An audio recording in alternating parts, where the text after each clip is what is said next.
You know, I say that we need to get our teachers back to school. And then I read this.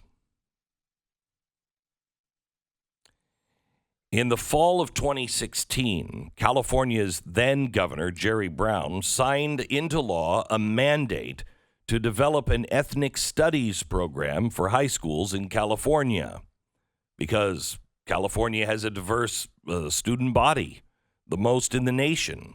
3/4 of the student belonging to minorities, and they speak over 90 languages. Now, the Democrats shepherded this through because of diversity, and they wanted to make sure that we didn't have any real problems with bigots. And they reminded us ethnic studies are not just for students of color. But now we see what they have done. 3 years later, the first draft of the ethnic studies model curriculum has been released. Let me give you a few things in it.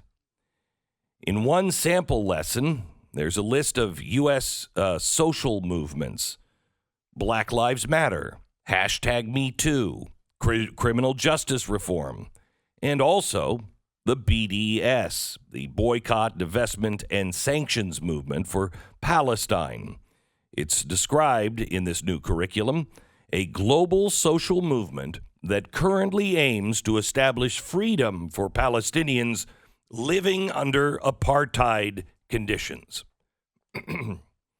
They say the BDS primary goal, the elimination of Israel,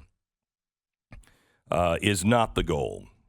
Yet Kaplan, one of the people who actually voted for this and helped shepherd it in and now is freaking out, points out that the word Nakba is used to describe the 1948 Israel War of Independence. This is the war where all of the Arab world ganged up and attacked Israel.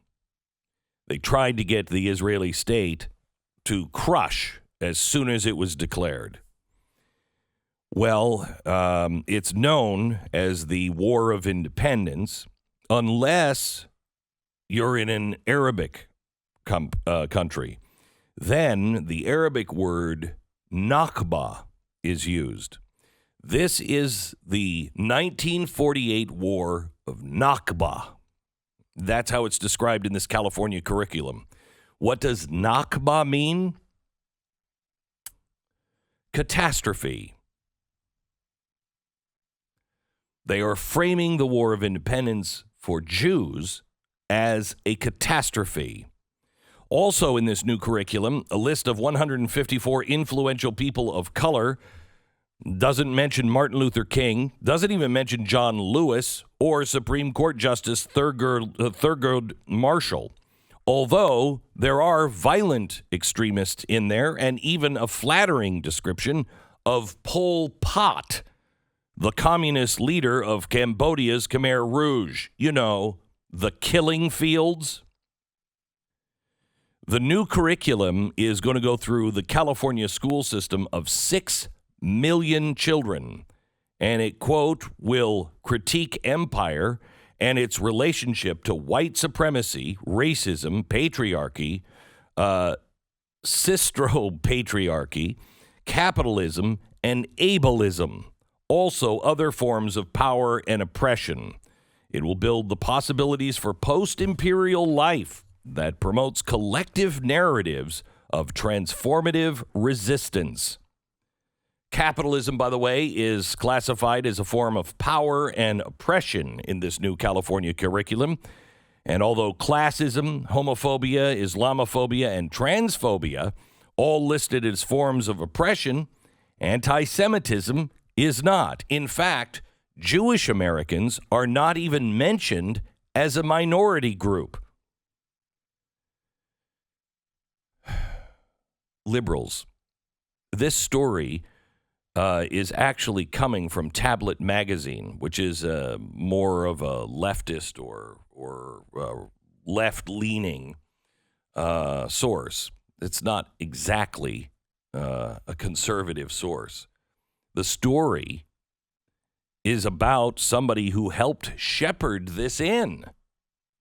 Somebody who thought this was good and now is ringing the warning bell and saying, this is anti-Semitism. This is poison. Yes, it is. And I don't know why everyone keeps talking about the Nazis and saying that they're only on the right. They're not. Nazis are socialists. They don't believe in the Constitution.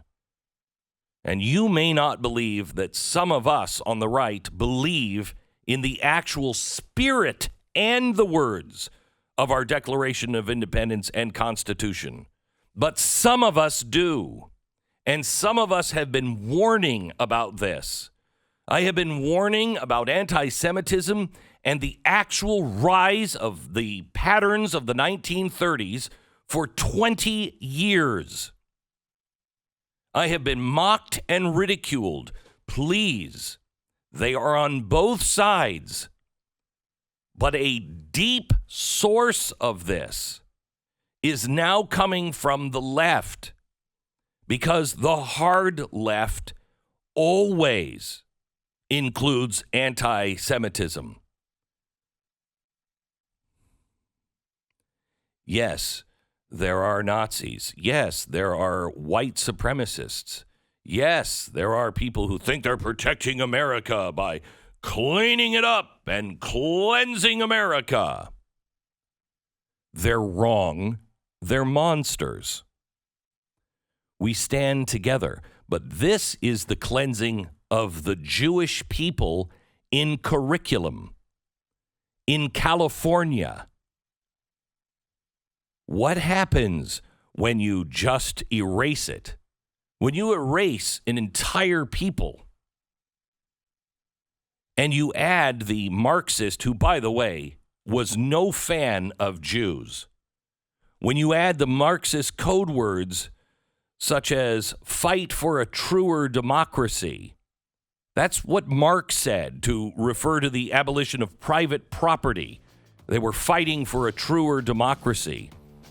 And transformative resistance, radical healing, critical hope. This is your new ethnic studies in high schools in California. Wake up, America. You've got to get in front of your school boards and stop this. Get your teachers back to work and get the poison out of the curriculum. Or get your kids out of the school system.